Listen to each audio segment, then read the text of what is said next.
네, 여야가 김문기 성남도시개발공사 개발 1처장의 사망 소식에 애도를 표하면서도 또 대선 판도에는 어떤 영향을 미칠까 이렇게 촉각을 곤두세우고 있습니다. 또 대선으로 가는 길에 여러 가지 이슈가 나오고 있죠. 정치권 소식 김준일 뉴스톱 대표와 함께 알아보겠습니다. 어서 오십시오. 예, 안녕하세요. 예, 저희가 앞서서 이제 대장동과 관련해서 김문기 처장 사망과 관련해서는 자세히 다뤘거든요. 근데 정치권에서는 어떻게 보일까 그걸 여쭤보는데. 일단 이재명 후보 입장에서는 이재명 후보 측에서는 이제 애도를 표했는데 긴 말은 안 했거든요. 이게 대장동 리스크가 다시 또 불거질 걱정도 할 수 있을 것 같고요. 어떻게 보이세요?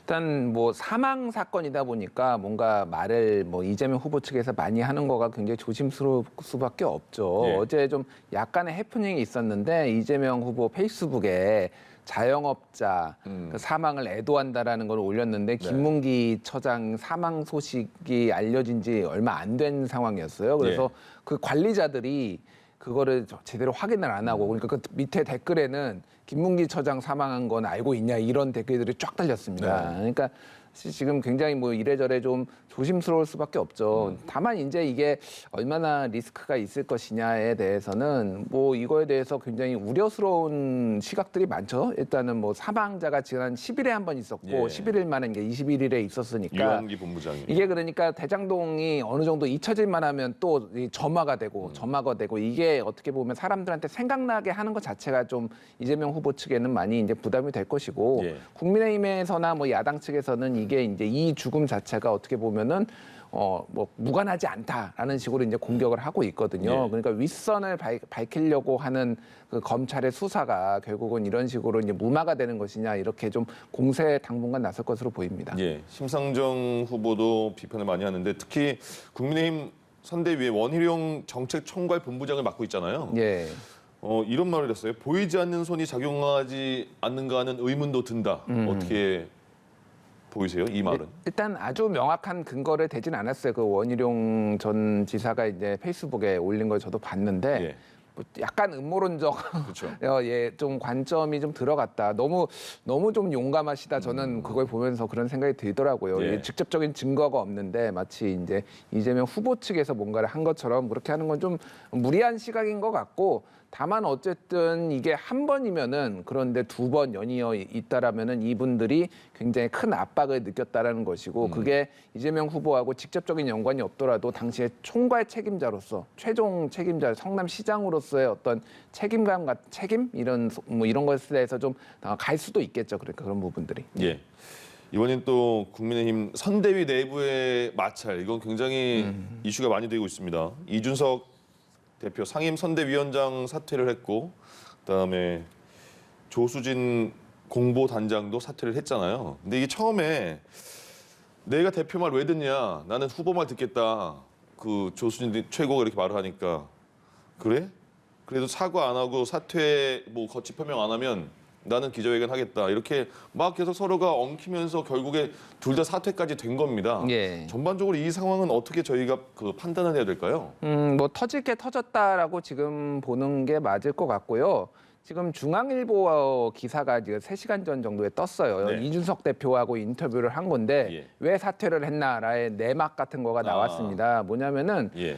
그 부인 배우자 김건희 씨 허위 이력과 관련해서 선대위에서는 최대한 몸을 낮추고 이렇게 가자라는 기조였는데 근데 윤석열 후보 측에서 교수 출신 의원들 8명을 대상으로 나가서 원래 시간 강사는 다 그렇게 한다라는 기자회견을 하려고 했다라는 거예요. 김건희 씨를 좀 옹호하는 옹호하는 거죠. 기자회견이죠. 그것도 이제 교수 출신들이 나가서 그러니까 이준석 대표가 그거를 막았다라는 거예요. 이렇게 지금 나가면 안 된다라고 하니까 그거를 소위 말하는 윤핵관, 윤석열 후보 측을 좀 강하게 붙어 있는 사람들이 가서 이준석이 지금 방해하고 있다. 예.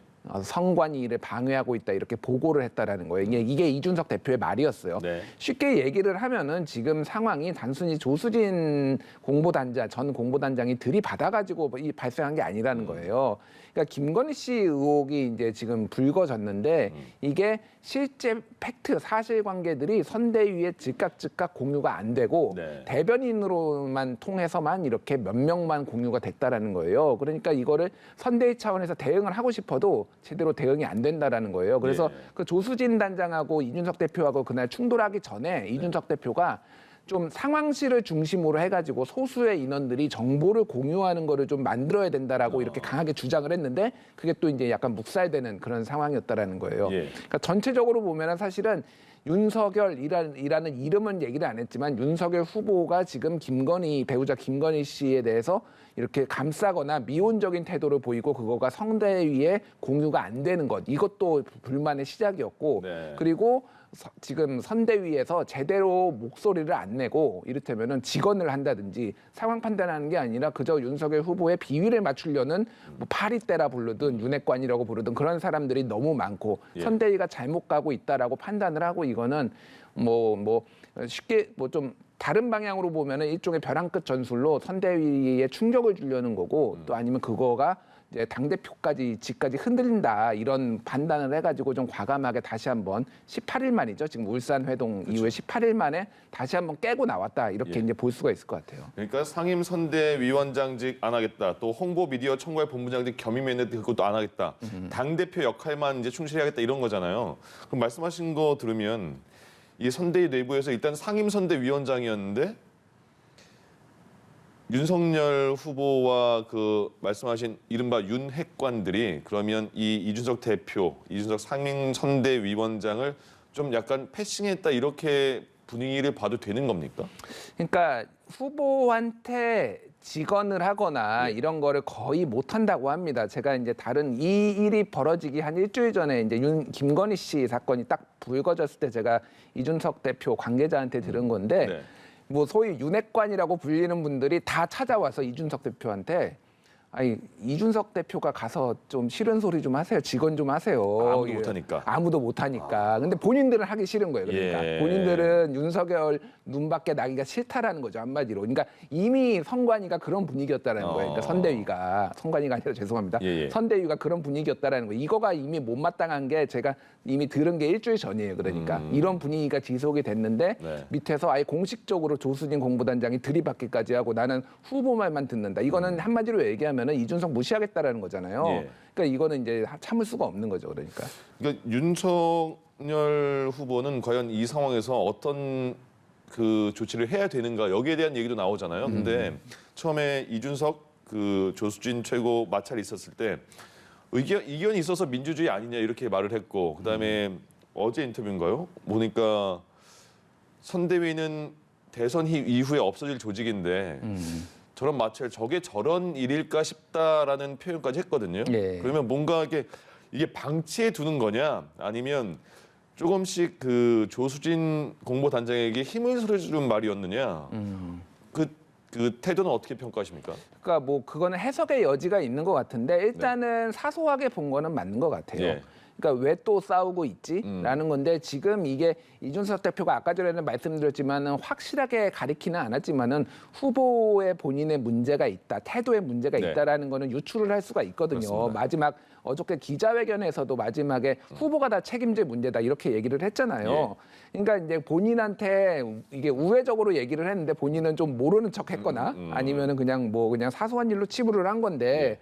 그러니까 이준석 대표 입장에서는 신호를 세게 보낸 건데 이거를 이렇게 모르쇠를 하면은 이제 선택을 할 수밖에 없는 거죠. 그러니까 이게 이제 처음에는 사과하라, 거취 표명하라라고 조수진 공보단장한테 얘기를 했지만 그때만 하더라도 거취를 표명하면은 선대위원장은 계속 갈 것처럼 느낌이 그렇죠. 있었잖아요. 그때까지는. 근데 이 윤석열 후보의 요 반응을 보고 바로 마음은 접었다고 합니다. 그러니까 선대위원장직도 던지겠다. 그러니까 뭐 사퇴를 하든 사과를 하든 난 뭐 상관없다. 던지겠다라고 한 게 바로 윤석열 태도의 이 태도, 이런 발언들. 그렇다라고 본다면은 윤석열 후보의 어떤 리더십 문제가 다시 이제 불거질 수밖에 없는 상황이 된 거죠. 예, 그러니까 이준석 대표가 그 선대위 사퇴를 한 다음에 한 4시간 후에 이제 결국에 조수진 최고도 공보단장에서 물러난 거잖아요. 근데 아직까지 오늘 아침 인터뷰까지 보니까 이준석 그 대표에게 윤석열 후보가 연락은 아예 안 한 것 같거든요. 예. 그럼 윤석열 후보 입장 그 상황에서는 지금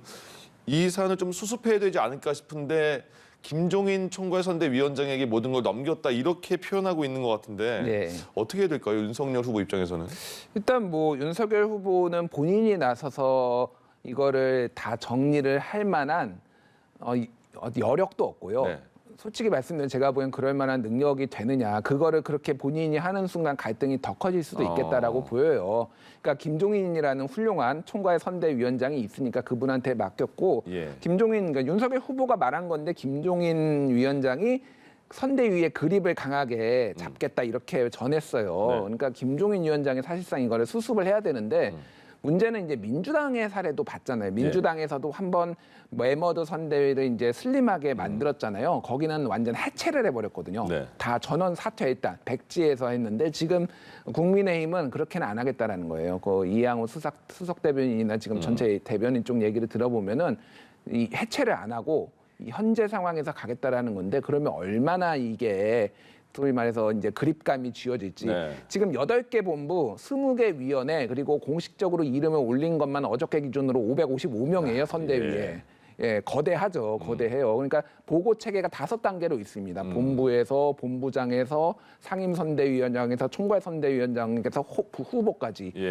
그러니까 이게 지금 이 선거 어떤 변화와 그리고 이 미디어 환경 변화를 알아야 돼요. 그러니까 이런 거대한 선대위 같은 경우에는 과거에 뭐 87년 이를테면 보라매 공원에 100만 명 모으고 막 이런 거 살과시하고 막 이런 거에는 굉장히 좋은데 네. 92년이나 지금은 이제 이번 특징이 후보 간 굉장히 경쟁 비방전이 심하잖아요. 예. 그리고 그게 SNS를 통해서 굉장히 빨리 이슈가 변하잖아요. 그러면은 빨리 대응해야 돼요. 그럼 빨리 정보가 공유돼야 돼요. 예. 그러면 이런 거대한 선대위는 맞지 않다라는 게 민주당이 이미 판단을 해가지고 그렇게 간 거거든요.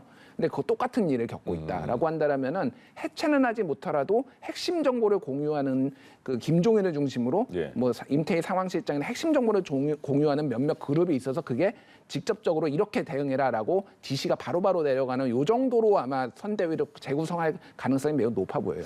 어쨌든 지금 이번에 근데 당대표가 선대위에서 빠진다는 그 선언을 하면서 좀 얘기가 많이 불거지는 상황이면 윤석열 후보 입장에서는 그때 울산 간 것처럼 직접적인 어떤 그 모습을 보여줘야 되는 것인가 아니면 조금 전에 지적한 대로 김종인 총괄 선대위원장이 정권을 나한테 달라고 했으니까 그 중재자 역할을 기다려야 되는 것인가? 뭐가 맞다고 보십니까? 선 정리 후 회동이 맞을 것 같아요. 네. 그렇게 생각을 하겠죠. 지금 가가지고 한다고 해도 이미 안 들어오겠다고 한 건데 후보 모양만 구겨집니다. 네. 그러니까 김종인 위원장이 다 정리를 하고 거기에 어느 정도 수긍이 이준석 대표가 된다라고 한다라면 그때 만나서 한 번 더 도와달라고 뭐 이렇게 하는 거는 가능하겠는데 지금 네. 가서 만난다고 모양만 구기고 서로 감정만 상할 것 같은데요. 지금. 그러면 이제 정권은 김종인 위원장이 좋습니다. 근데 지금 윤석열 후보 자체 아까 지적해 주신 뭐 리더십 아니면 정책 공약에 대한 발표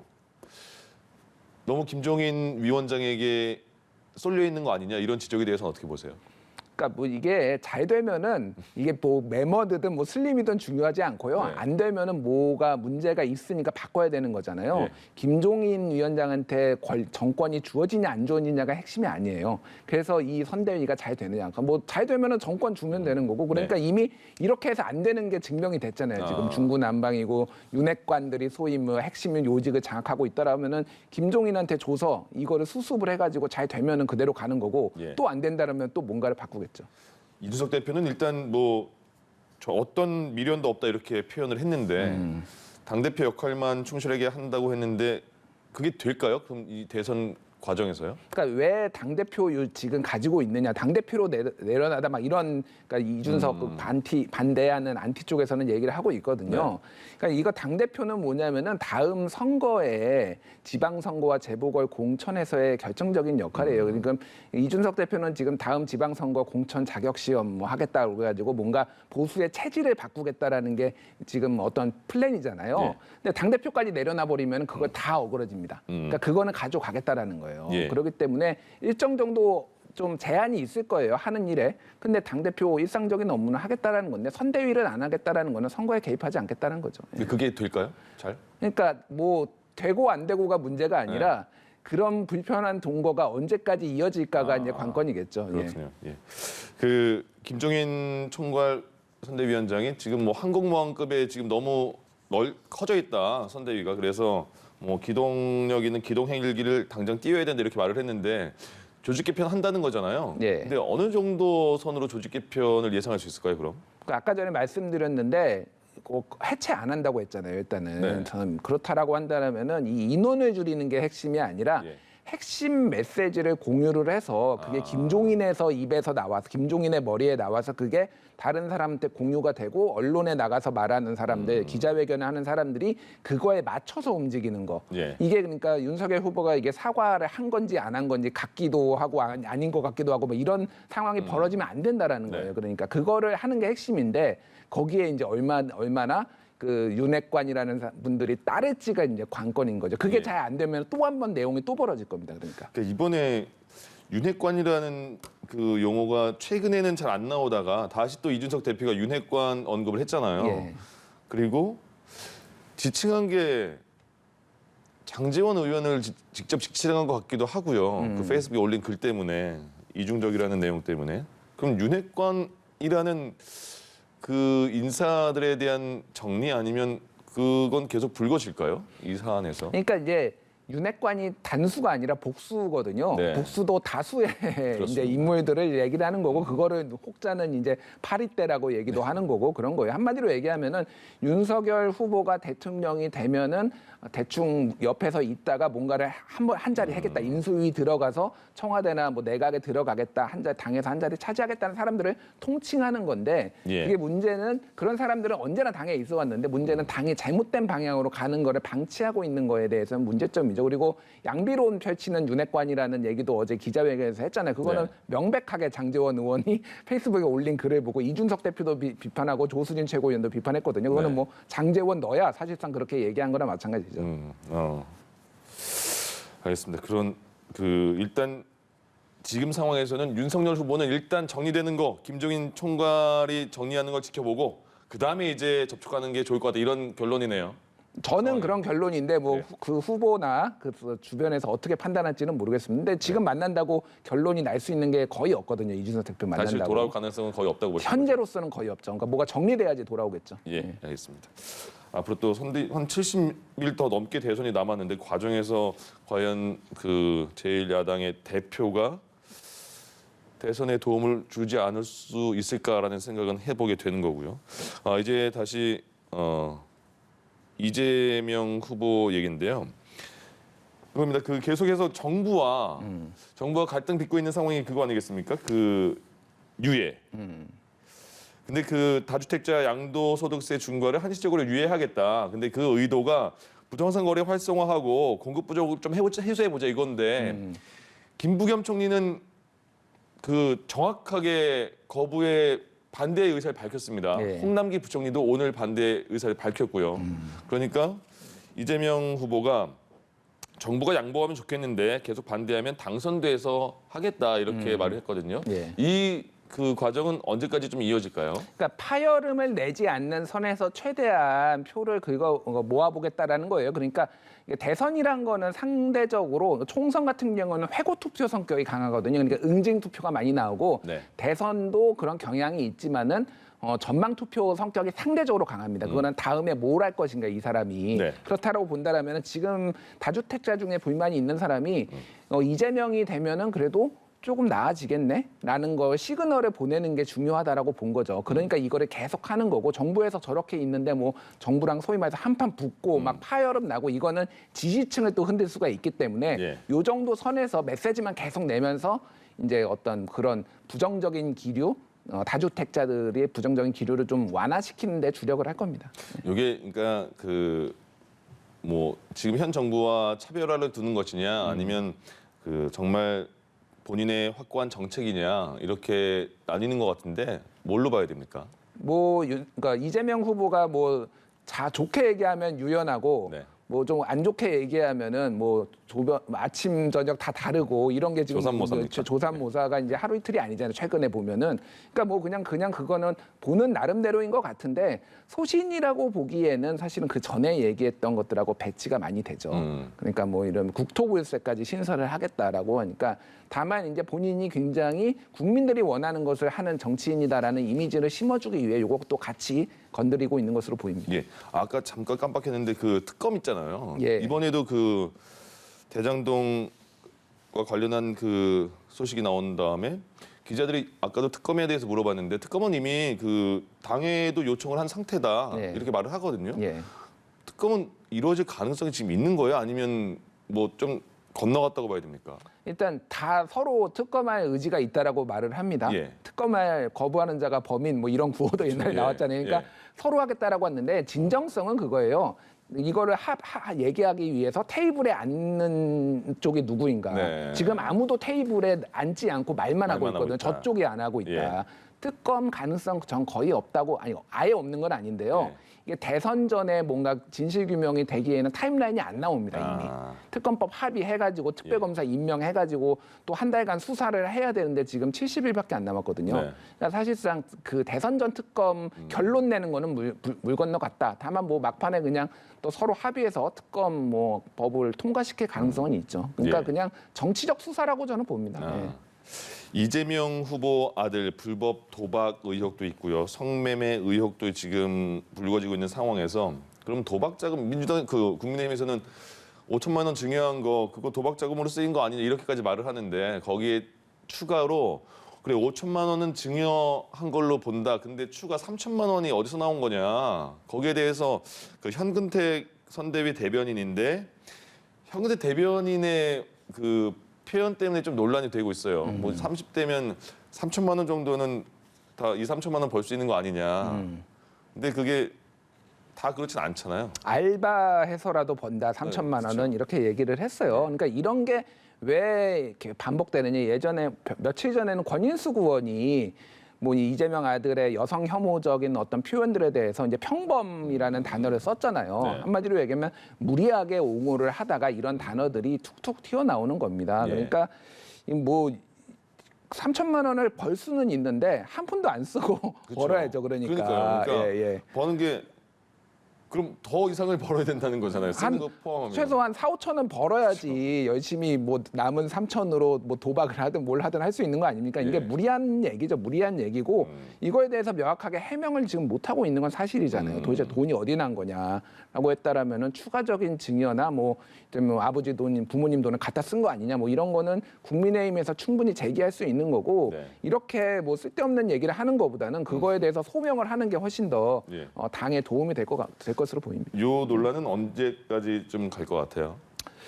당분간 지속이 되겠죠. 지속이 되는데 이제 이런 거가 더 파급력이 있으려면 어쨌든 물증이잖아요. 물증. 그 물증이란 거를 국민의힘이나 이걸 제공할 수 있냐 아니면 언론에서 추가 취재가 들어가서 이게 드러날 것이냐인데 예. 쉽지는 않아 보여요. 사실은 그 부분은. 예. 예. 여론조사 하나 볼까요? 그 YTN이 리얼미터에 의뢰했습니다. 그래서 20일과 21일에 어제와 그제 이틀간 그 조사된 여론조사인데요.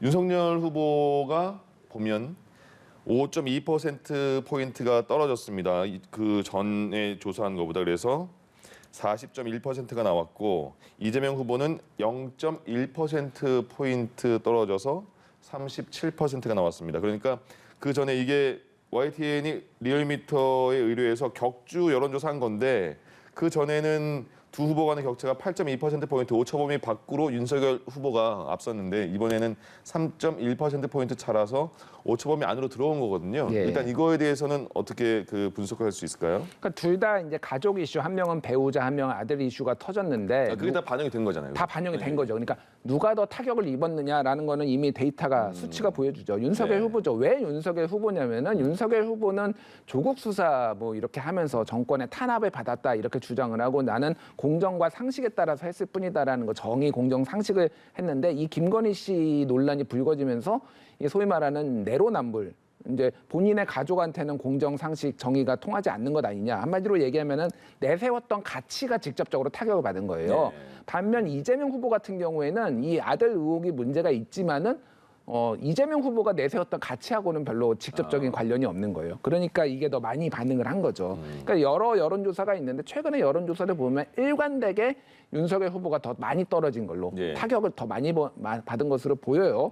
그러니까 이게 이제 최저점이냐 아니면 더 뭐가 남았느냐 이제 이게 관건인 것 같은데 추가적으로도 앞으로도 더 이제 좀 여파를 받을 가능성이 있는 게 지금 선대위 윤석열 후보는 선대위 이 재구성 논란이라고 한다면 이준석이가 대표가 가지고 있는 2030 표 뭐 추가적으로 이탈의 가능성 이런 것도 있다라고 보면은 악재가 아직 끝나지 않았다라고 볼 수 있을 것 같아요. 윤석열 후보는 이번에 그 인터뷰 보니까 김건희 씨가 이제 전면에 나오지 않을 가능성도 있는 것처럼 말을 하던데요. 제2부속실도 없앨 거다 이렇게 말을 하는 거 보니까요. 예, 뭐 부인을 버릴 수는 없으니까 네네. 부속실을 버리는 것 같습니다. 그래서 그 옛날부터 사실은 관측이 되던 거였어요. 선대위 그쪽 이제 국민의힘 선대위 쪽 얘기를 들어봤는데 네.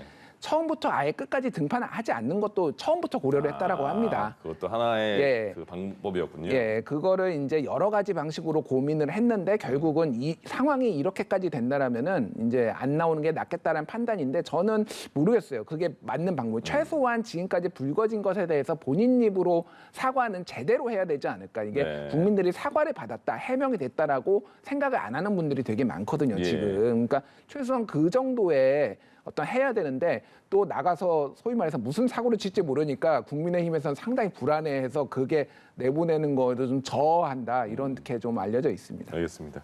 또 하나 여론조사가요. 국민 10명 중에 70% 정도, 그러니까 7명 정도가 후보 가족 논란과 관련해서 지지 후보를 변경할 것인가 물어봤더니 사과는 부족하다는 응답이 반 이상이 됐는데 지지 후보는 그래도 변경은 안 하겠다가 70%예요. 근데 변경을 이미 했거나 변경할 수도 있다라고 한 응답이 25% 정도거든요. 예. 그러면 변경하지 않겠다, 그 70%를 저희가 주의 깊게 봐야 되는 겁니까? 아니면 변경할 수도 있어, 가능성 있어, 25%를 잘 봐야 되는 거예요? 25%를 당연히 봐야죠. 그렇습니까? 지금 오차 범위 내에서 격전을 벌이는 게 많고 25%의 절반만 하더라도 12%예요. 그렇게 한쪽으로 뭐 다 쏠리지는 않을 테니까 예. 이 지금 2, 3% 뭐 많게는 적게는 0. 몇 퍼센트 포인트 차가 이런 정도의 격전이라면은 저거는 매우 큰 폭이다. 뭐 옛날 미국에서는 그 조지 부시 플로리다주에서 300표 차로 그렇죠. 대통령도 되고 안 되고 그랬지 않습니까?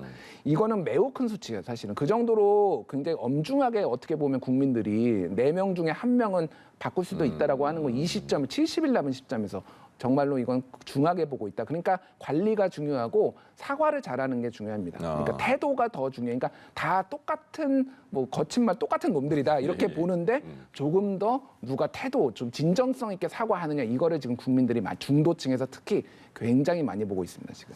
지금 또 잘못한 게 좀 있는 후보들이기 때문에 사과를 그렇게 기다리는 유권자도 많겠군요. 예. 알겠습니다.